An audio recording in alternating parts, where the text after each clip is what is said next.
Bom dia, mais uma manhã com Deus, priorizando a palavra de Deus. E nesta manhã do dia 12 de maio, nós vamos meditar de Esté, do capítulo 1 ao capítulo 3. E que a paz do Senhor encha o teu coração nesta manhã.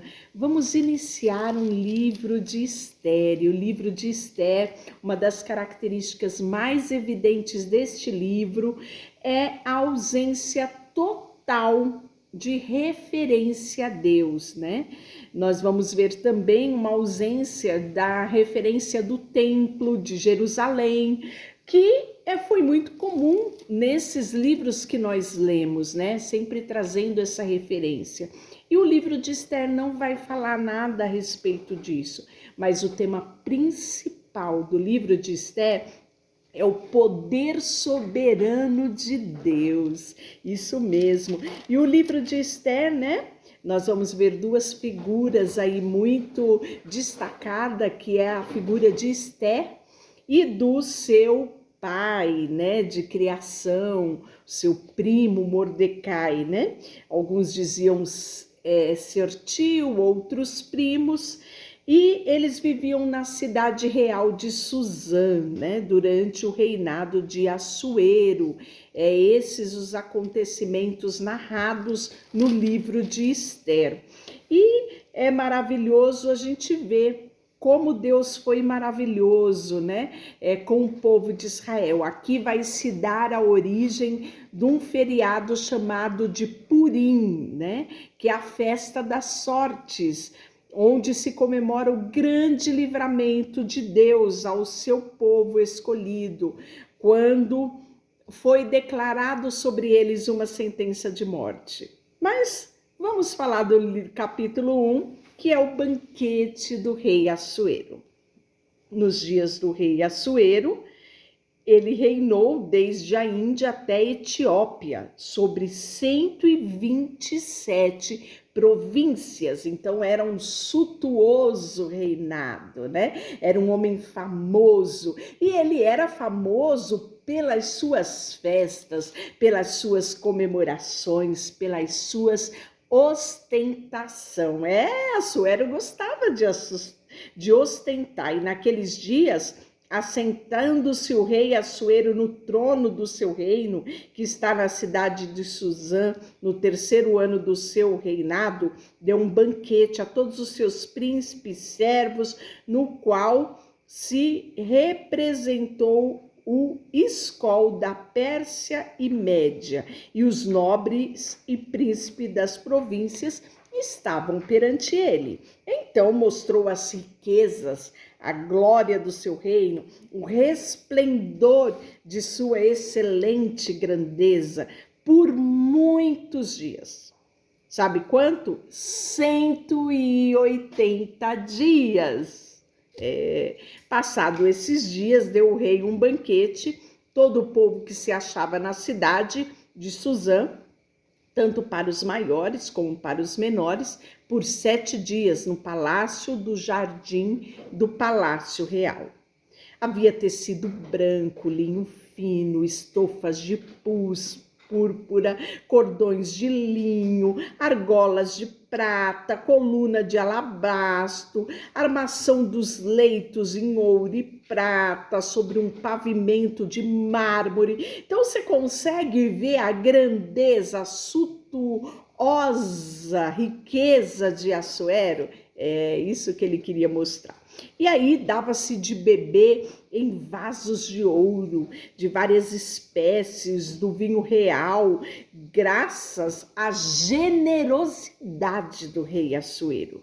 Eles bebiam sem constrangimento, como estava prescrito, pois o rei ordenara aos oficiais da sua casa que fizesse a vontade de qualquer um dos seus convidados. E aí também a rainha Vasti, sua esposa, deu um banquete às mulheres da casa real do rei Assuero, né? Então a rainha não quis ficar por trás, também quis fazer a sua ostentação às mulheres da corte.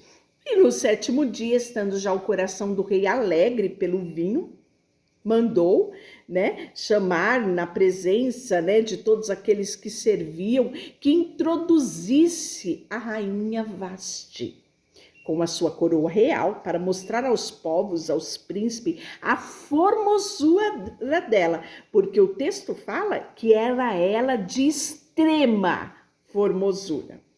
Porém, a rainha Vasti se recusou a vir, né? E o rei se enfureceu e se inflamou de ira.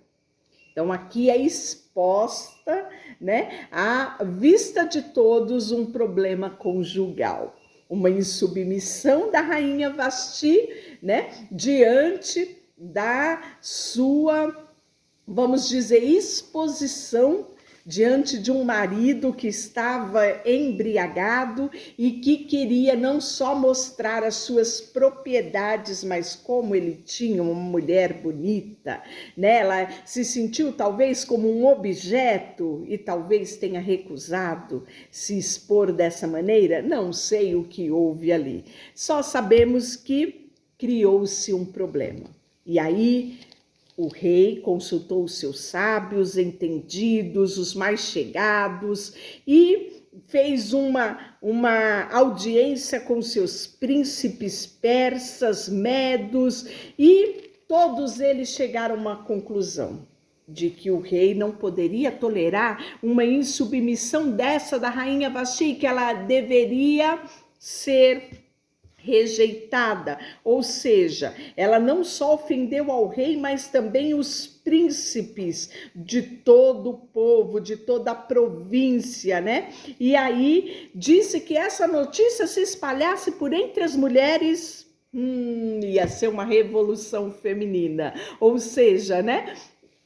Resolveu-se que hoje mesmo as princesas da Pérsia e da Média, ao ouvirem o que fez a rainha, dirão o mesmo a todos os príncipes do rei. Se bem parecer ao rei, promulgue um edital que se escreva nas leis do Persa e do Medos e não se revogue, que Vasti não entrará mais na presença do rei Assuero e que ele deve escolher uma nova rainha para substituí-la.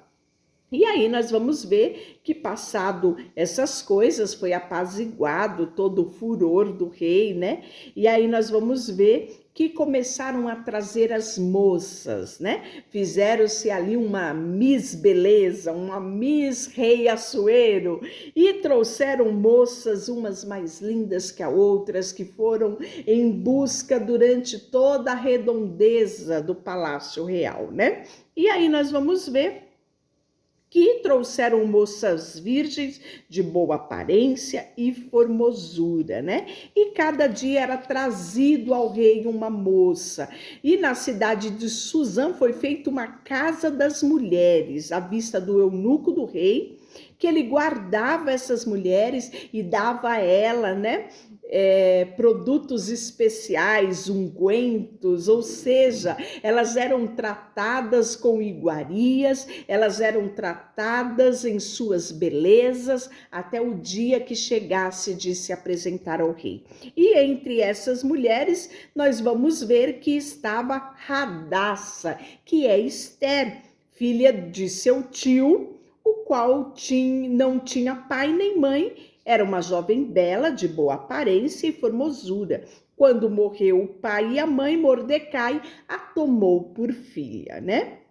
E aí nós vamos ver que entre essas lindas mulheres que foram levadas à casa das mulheres para serem cuidadas pelo eunuco, entre elas estava a formosa Esther, né?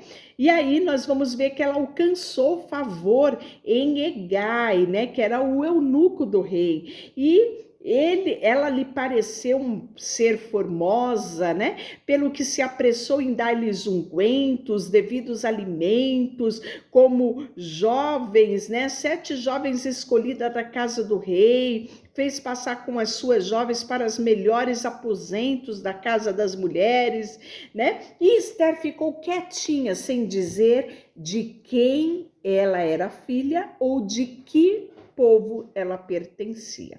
E aí nós vamos ver que todos os dias Mordecai passava por ali, pelo átrio da casa das mulheres, para receber informações a respeito de Ester, né? E aí nós vamos ver que, então, dia após dia, passava-se vir moças, né, para chegar até a casa do rei, e à tarde entrava e pela manhã tornava a segunda casa das mulheres sobre a vista do eunuco do rei, né? Então, todos os dias era colocado uma moça para estar junto ao rei, né? E de manhã ela ia para uma outra casa, que era a casa das mulheres, aonde já tinham estado com o rei. Ester, filha de Abiail, tio de Mordecai, que tomara por filha, quando lhe chegou a vez de ir ao rei, nada pediu, além do que disse Eugai, eunuco do rei, guarda das mulheres. E Ester alcançou favor a todos quanto haviam. Assim que foi levada Ester ao rei Assuero, a casa real, no 10º mês, que é o mês de Tebete, o 7º ano do seu reinado, o rei amou Ester mais do que todas as mulheres, e ela achou perante ele favor e benevolência mais do que todas as outras virgens. E o rei pôs-lhe na cabeça coroa real e a fez rainha no lugar de Vasti. Então o rei deu um grande banquete, chamou os seus príncipes, os seus servos, né?